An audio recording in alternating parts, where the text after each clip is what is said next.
All right, good morning. This is the beginning of week 7. We are going to be doing module 2, lesson 3. We're going to be looking at the court system. So the last couple weeks, we've been focusing on the 3 major branches of government. So first, we looked at the legislative branch, right, which is the House and the Senate, and they're the ones who are responsible for passing laws. They have the power of the purse, declaring war, things like that, okay? And they have representatives from every state. Then last week, we looked at the second branch, the executive branch, right? So this is the president, the vice president, and we looked at those 15 different cabinet members or departments that fall under the jurisdiction or control of the executive branch. So what is the role of the president? They are the leader of the military. They can negotiate treaties. They can pardon people. They can appoint people to federal positions with the Senate's approval. So we're talking about what the powers of each branch are and then how they overlap. So the third and final branch that we're going to look at, because there's only 3 in the federal government, is the judicial branch, okay? The judicial branch, which the ultimate court is the Supreme Court, okay? So this week's learning intention is to examine the structure and powers and the layers of the court system. So there's many, many different court layers. There's your city, there's your county, there's your state. There's different levels of federal courts depending on the type of case or crime, okay? And then the ultimate highest court in the land is the Supreme Court. So we're going to be looking at the court systems today and the next time we meet. Okay, so some housekeeping. Yes, some good questions, okay? So make sure you're following the pacing guide, okay? So yesterday, module 2, lesson 2, the notebook and quiz were due. So if you didn't turn those in, they go into zeros. Now remember, they're open for those 2 weeks, or in this case, till the end of the quarter, but make sure you're getting in those assignments, okay? Your superhero project, module 2, lesson 2, that's due this Friday. So remember, we went over it last week, but you've got a little bit of extra time. So if you haven't started that, make that the focus on this week in your independent time to get that project done, okay? Because that project is worth a lot of points. Make sure that you're looking at the example that is there, and then make sure that you're going through the rubrics, okay? Because I've gotten a few, and some are full credit, and some are just missing some of the basic details that I went over or that are mentioned in the rubrics. If you don't like the score you get, as long as it's still open, you can modify and resubmit, but I'm telling you, that project is really gonna help your grade if you do a good job, all right? Remember, if you have a missing assignment, it goes in as a 0, so it shows your true grade, all right? Here is a couple of announcements. So we're going to go over into Canvas. There's a couple of things. So yes, picture day is, let me get back to that. Sorry, picture day is the 25th. So that is Monday, correct? Monday? Is Monday the 25th? Let me double check. Pretty sure it is. Yes, so next Monday is picture day, all right, for seniors. So any time between 8 to 2, all right, at the NVLA campus, the main physical campus. So if you want to go in and you want to have a picture taken for your book, for the district, you can get copies of it. Obviously, you can order them and stuff like that. Then plan on next Monday. You don't have classes, right? It's an independent work day.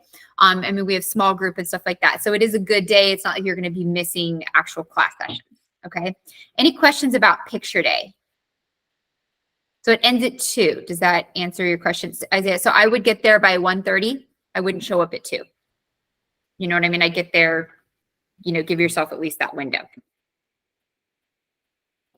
Any questions on picture day?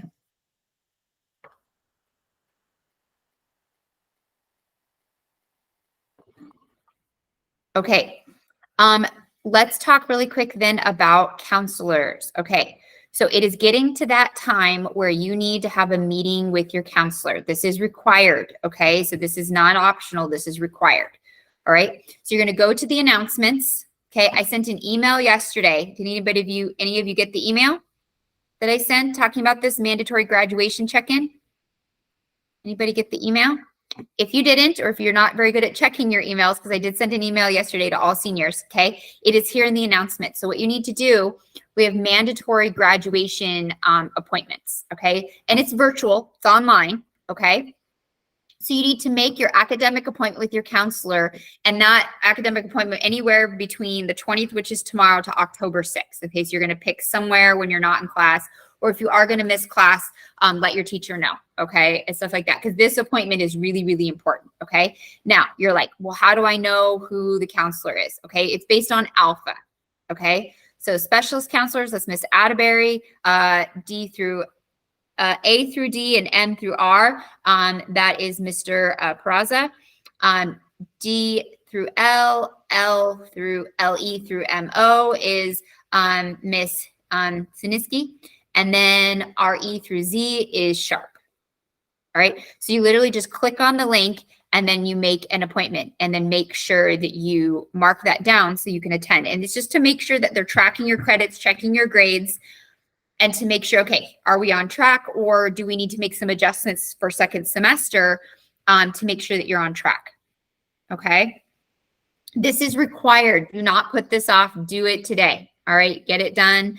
And stuff. And I'll even try to move quick and then give you maybe a few extra minutes beginning of class on Thursday, Wednesday or Thursday. You know, well, we meet Thursday. Okay. So please, please, please get this done. The sooner you make the appointment, then you get more options, more choices, right? Because all seniors are trying to do this. Any questions on this or why you need to do it? You don't want to get to March of next year and be like, well, you needed this. And you're like, oh, I don't know. That's what this is to avoid that.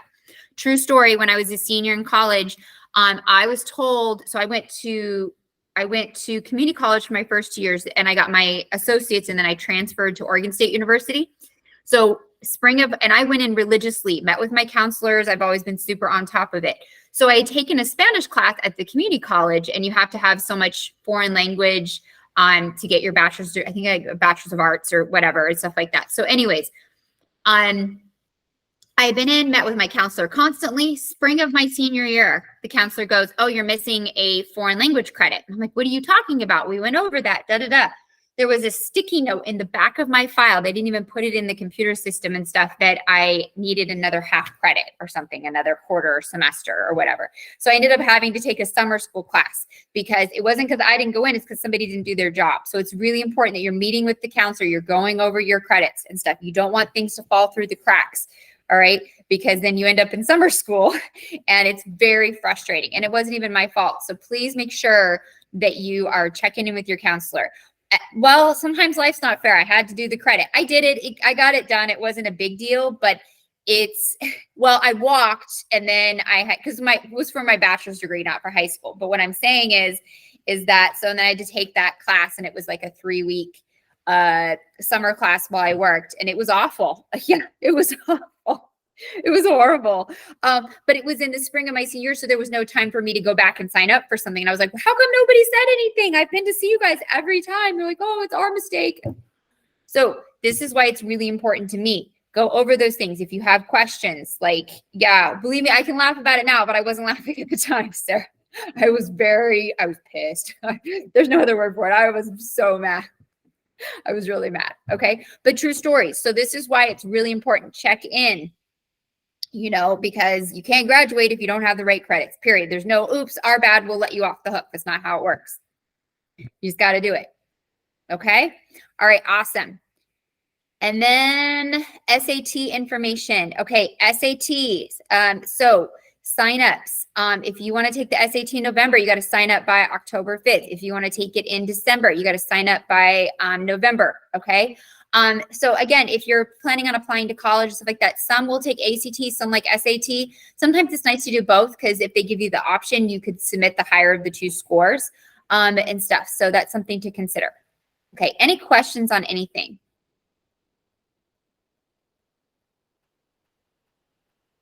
I don't think most community colleges require it. I know you have to have ACT to graduate though, right? So you should have taken ACT last year, right? As a junior. So you do need ACT to graduate and stuff. SAT is not required to graduate. It's just a nice option if you're going to apply to ACT was mandatory last year. So you should have taken it last year. If you didn't, then you're going to need to schedule to take it. It's a part of graduation requirements. So when you meet with your counselor, talk about that. If you have not taken the ACT, then talk to your counselor, because you're going to need to schedule to take that, because that's required to graduate. It's one of the graduation requirements. That's why no, not the SAT, the ACT. SAT is optional. SAT is optional. ACT You should have, so did you take, you should have taken it your junior year. All juniors take it. So unless you like skip school or you weren't in school, right? Yes. Okay, then you should be good. All right, let's get going then. Okay. So we are going to, again, jump in and start looking at the layers of the court system. So let's jump over into Canvas, and the goal is to get our notebook going today. Okay, I want to get through 1 through 3. And then we will,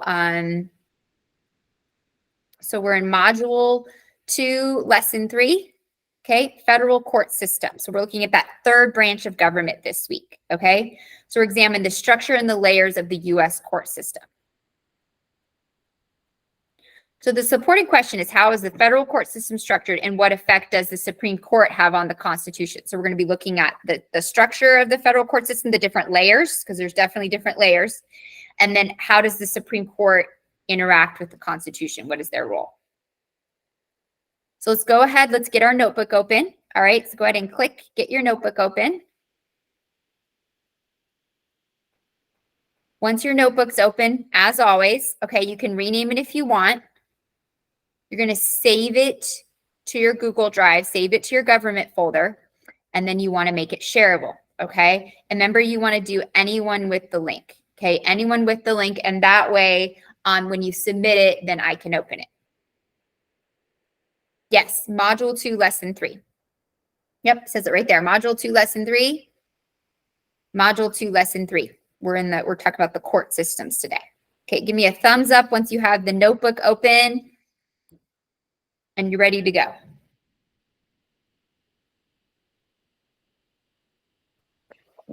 Module 2, Lesson 3. All right, and you got your notebook open, ready to go. Okay, so as always, you want to keep Canvas open, right? Because we toggle back and forth. We're going to go to next. Okay, so our supporting questions. This is number 1. So this is the question that we're seeking to answer as we do this lesson, right? How is the federal court system structured, and what effect does the Supreme Court have on the Constitution? All right, so we're going to take that and we're going to put that here in number 1, so you can copy and paste it in there. I will put it also in the chat for you. We're putting that here in number 1. How is the federal court system structured, and what effect does the Supreme Court have on the Constitution?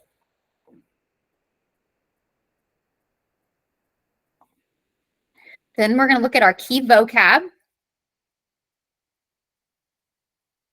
So while you're doing that, let's look at, so without a national court systems to define laws, their meanings, federal courts hear disputes between citizens, citizens to states, citizens and the federal government. So basically, they help solve disputes, okay, and interpret the law. Because let's be honest, 2 people can read the same thing and have a different interpretation of that. So someone has to make a final decision. By using the Constitution as the rule, federal courts are able to determine whether laws created by Congress and the states are lawful and enforceable by the executive branch, okay? So there's 2 kind of main purposes. So the first purpose of the federal courts and the national courts is to solve disputes, right? When people aren't getting along, when there's disagreements between citizens and states, citizens, federal government, states and the federal government. So they help to solve those disputes, make a decision. Second is, are laws and situations following the Constitution? Because the Constitution is the ultimate law of the land that everyone else functions under. The courts are now supposed to interpret the Constitution to then determine what the dispute or the law is. Is it constitutional? AKA, is it something that can be enforced, or is it not legal? So every court is going to have a jurisdiction, okay? So that means the area. So that could be physical or the type of cases. So maybe they hear at a certain level, or they only hear certain kinds of cases. Contentious. Thanks to the media attention, today's process for selecting nominees for judges is highly contentious. It used to be a really smooth process. Now everything's politicized. And if it's a Republican judge being, then the Democrats attack them. If it's a Democrat judge, then the Republican media attacks them. So it used to be a very smooth process. Now we make everything an argument, right?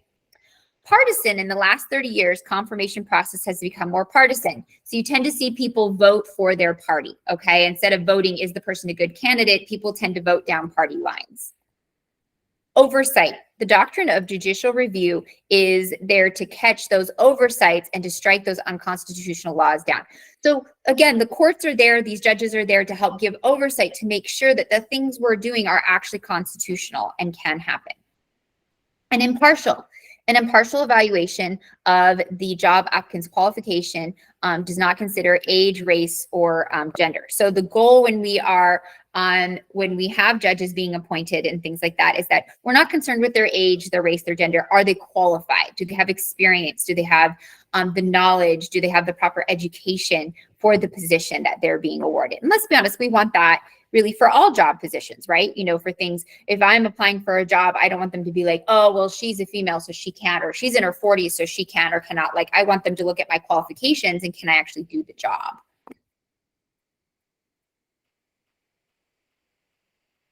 Okay, so let's go through. So original jurisdiction, that's the scope of the ability to hear court cases, and every court is going to have different jurisdiction. Next one, thanks to the media, today's process is contentious, so argumentative.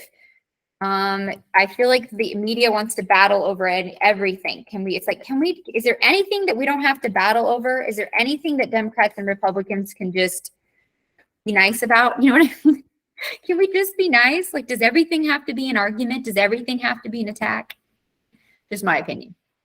In the last 30 years, confirmation process has become more partisan. So meaning kind of, I know, but you know what? We all can be a part of that. You know, the things we post, the things that we engage in, the way that we talk to people, right? We can be more partisan, or we can be more, I can have my opinion, but still be respectful. Like, I can tell you, oh, well, I see it this way. And that doesn't mean that I have to be derogatory, right? Partisan tends to make us, very defensive, you know, and stuff. So, and I'll be honest, I have found myself, it's more of an issue thing. So sometimes I lean more left, sometimes I lean more right, but it depends on the issue. A lot of people, they won't do that. It's I'm here, ride or die, you know, and it's like, and if you actually look at the case sometimes or look at the issue, you'll find often flaws in every party, you know, things that work, things that don't. So the doctrine of judicial review is there to catch the oversight and to strike down. So it's a filter. Think of it that way. It's a filter to try to catch when there's an issue or something like that, and to make sure that the laws we're passing are actually constitutional. You know, just because you love the idea of it doesn't mean it's constitutional. And so, and ultimately something has to be constitutional in order for it to be enforceable.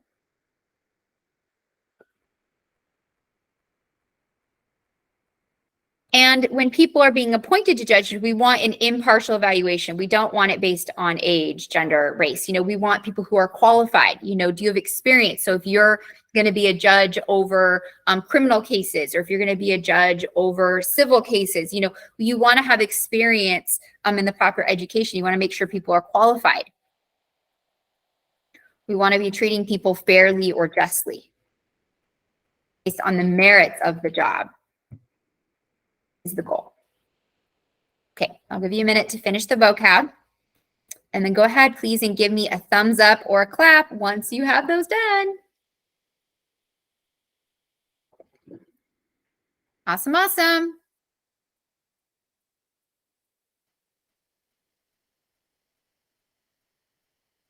Okay, so we're going to jump over, and we're going to move then to next. And we're going to go to the judicial review page. So judicial review allows the Supreme Court to determine whether a national or state law is constitutional. So the highest court in the land is the Supreme Court. And their whole goal is to look at court cases or laws that have already been established, okay, that have rulings or something, and make an ultimate decision, okay? It gives the courts the power to rule whether the president's actions also are constitutional. So if the president does an executive order, did they have the legal authority to do that, or did they not? Okay, so it again keeps the president in check, but also keeps the legislative in check and the states in check to make sure that laws that are being passed, do you actually have the right to that? Because in fact, a lot of times things are overreaching, things are not necessarily legal. So let's watch this quick video, okay, and then we'll answer those questions. Marbury versus Madison was a groundbreaking case, okay, that gave the Supreme Court authority to interpret and to. So this Supreme Court case, Marbury versus Madison, 1803, established the principle of judicial review, the power of the federal courts to declare legislative and executive actions unconstitutional, okay? So it basically means that it established, so anybody ever watched Legally Blonde? Great movie. All right, I object. So it helps you to establish the authority of the courts to make sure that the laws and the president are acting within their compound. So let's watch this real quick, and then we will answer the questions before the end of class. Feeling overwhelmed by all the choices in life? After this ad. Don't worry. UEI has got your back. Marbury versus Madison. And number 3, what?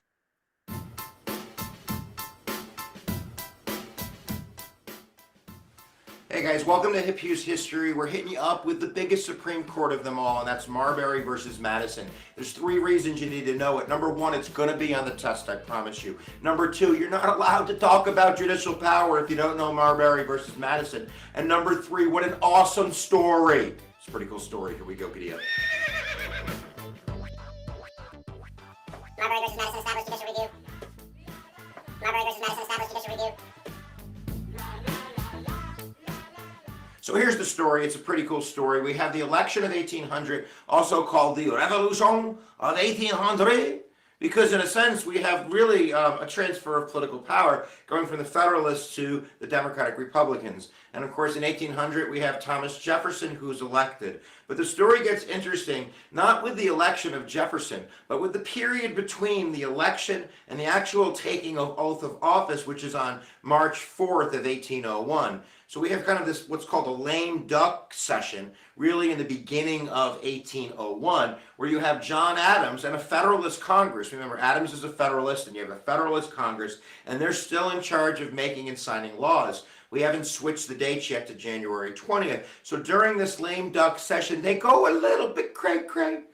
They're going to pass a law which is called the Judiciary Act of 1801, an extension of the Judiciary Act of 1789, which really is going to create new district courts and new circuit courts and new justices of the peace. This is a position that wasn't even in the original Constitution. And they're going to do that in order for John Adams on March 3rd, the day before Jefferson comes to town. Jefferson's all like, yo, go to the White House. And in the office the night before, Adams is like on the phone, like, yo, you want to be a judge? These are called the midnight judges. And he ends up appointing 16 circuit judges and 42 justices of the peace. One of them is, you getting ready? You've been waiting for it.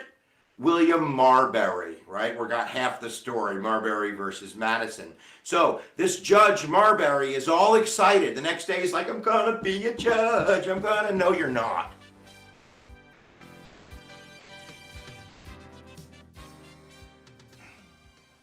So this is where the story gets interesting.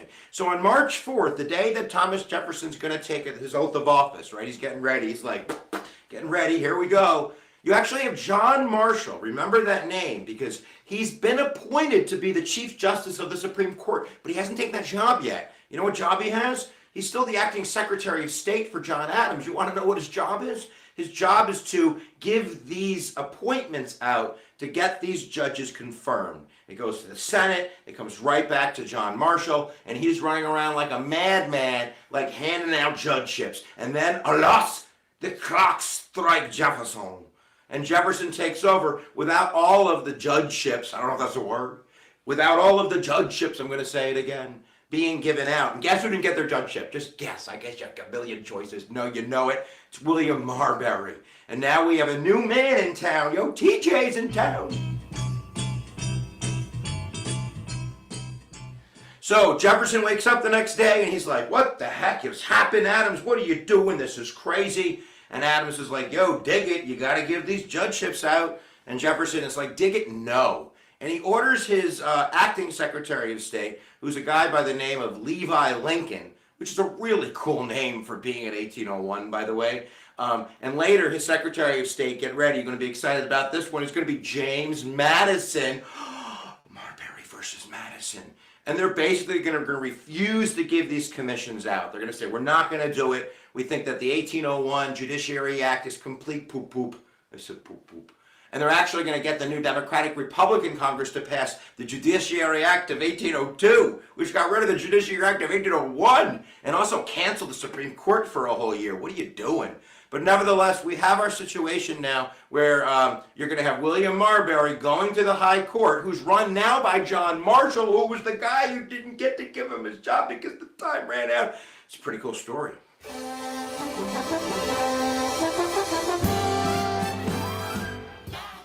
So the decision comes down in 1803. It's actually a 4-0 decision. 1803 because they canceled 1802. And John Marshall, again, he's the guy who didn't get to give William Marbury his commission. Time ran out, is now ruling on the matter. And here's what he comes up with. He says you got to know 2 things first. You got to know Constitution, Article 3, Section 2, Clause 2, which is really the judicial power that the Constitution gives to the court. It gives them something called original jurisdiction. Original jurisdiction just means that this would be where you would go directly to the Supreme Court, ambassadors, and cases that involve states, and really there's very few instances of original jurisdiction. And then it talks really about appellate jurisdiction, that they're going to hear court cases that arise from the lower courts where there's some sort of dispute. And that really is the extent of judicial power. Nowhere in there does it give the court exclusive right to declare laws passed by Congress to be unconstitutional. But then he goes on to say, you gotta know something else.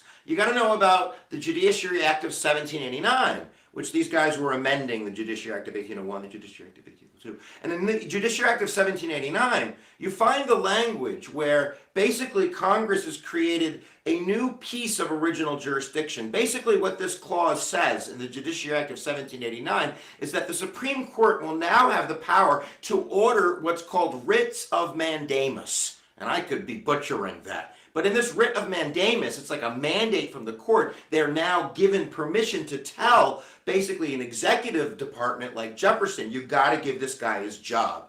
And basically what Marshall comes up with is 3 questions. He says, look, should William Marbury have gotten his job? Was that done legally? He goes, yeah, he should have his job. He definitely should have his job. And did he do the right thing by coming to us? He said, yeah. It says right there, Judiciary Act 1789, go to Supreme Court, issue, every mandate, go to the right place. But number 3, can the Supreme Court enforce it? Can they tell the executive department through a writ of mandamus that they have to hire this guy, William Marbury? And what John Marshall says, and this is where he's going to make an enemy in William Marbury, is I can't give you your job because that's not in the original Constitution. The original Constitution is nothing about these writs of mandamus. This comes from expanding original jurisdiction that was done in the Judiciary Act of 1789. You can't do that. You can't do that. Basically, we have a problem. We have a problem where you have a law passed by Congress and you have the words of the Constitution. And even though it's not in the Constitution, and this is where it gets really weird, basically, even though I really shouldn't have taken the case in the first place because I don't have original jurisdiction, I did anyway, and now I'm going to decide that original jurisdiction really shouldn't ever be expanded and that it violates the Constitution. So I'm going to give myself a new power, which is not in the Constitution, to declare laws unconstitutional. Marbury versus Madison established judicial review. He says, look, I took an oath to the Constitution, not to the laws passed by Congress. So if there is a distinction between a law passed by Congress and my beloved Constitution, not only did I take an oath to it, but there's a supremacy clause. I'm going to side with the Constitution. I'm not going to enforce the law which I believe is unconstitutional. Because in a sense, why do we have a Constitution if we don't have a court which is going to be the judge in a sense? But at the end of the day, what they have done is that they've given themselves almost law-making powers. We can see judicial review taking action in something like Miranda versus Arizona, where the court creates a rule for policemen to read suspects their rights. Or expanding upon the right to an attorney, where now the state has to pay for an attorney for indigent peoples. These are all not in the Constitution. The right to an abortion, the right to privacy. There's tons of rights that come from judicial interpretation, and you can take it or leave it. I don't really. So it's kind of the groundbreaking case that helps set jurisdiction for how to interpret the Constitution and the leeway that the courts have, okay? The ability to expand upon, and as he said, we'll look at some court cases as the years goes on. and stuff where they've taken some liberties, like requiring Miranda rights. That wasn't in the original Constitution, but taking right to a fair trial and interpreting and expanding upon the applied power to give more specific guidelines and boundaries. Okay, so this is a very, very important case. So let's take a look in Canvas then, and we're going to answer our first couple of questions before we end class today. All right. All right, so judicial review. So Marbury versus Madison is really going to be the groundbreaking kind of foundation for the scope of what the Supreme Court does, the power it has to interpret the Constitution, and whether or not laws and disputes, how they should be settled. Okay, so it really does judicially, and then the courts give the Supreme Court the ultimate power, not over just the president, legislative laws, but interpreting the Constitution. What they say goes. All right, so let's take a look at a couple of these questions in your notebook. All right, what court decision established judicial review? So that was Marbury versus Madison. So the power of the courts, all right, is foundationed in this Marbury versus Madison case. How does judicial review solidify the role of the courts in the U.S. government? It makes the courts the final arbitrator, or basically the final say of branch or state decisions when there's a conflict. All right, you can't go above the Supreme Court. It's high as it goes. What they say, what they decide is what it is, whether or not we like it or not. It is what it is. The only way to change their decision is future Supreme Court cases. And we'll talk about some examples of that when we meet next class.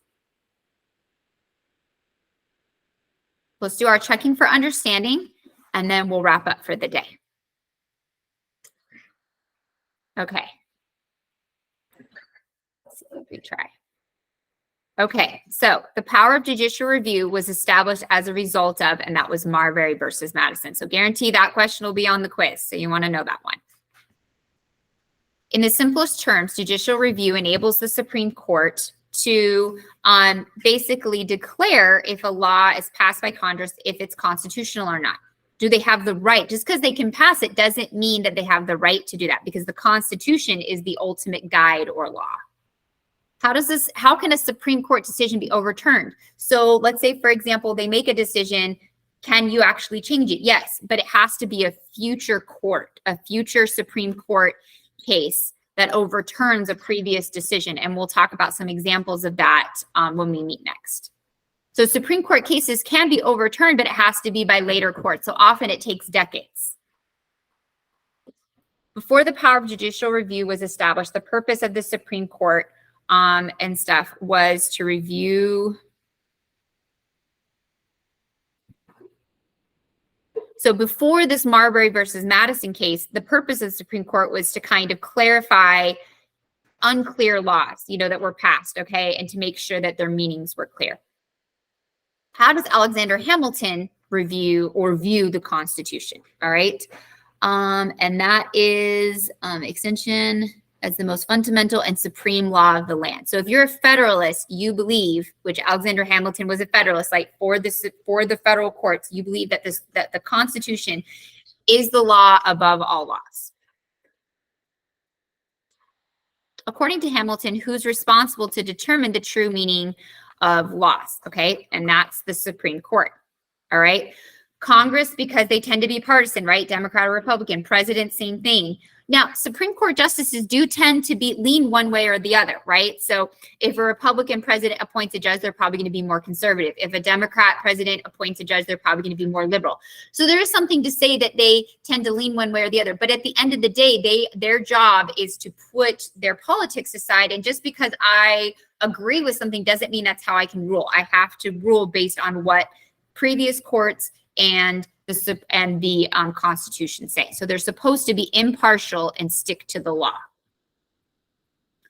To interpret law based on precedents means to, and that's based on, let's see, precedents. So look to or rely on previous cases. So oftentimes what will happen is the Constitution might be really vague on something or not really mention that if it's a specific case.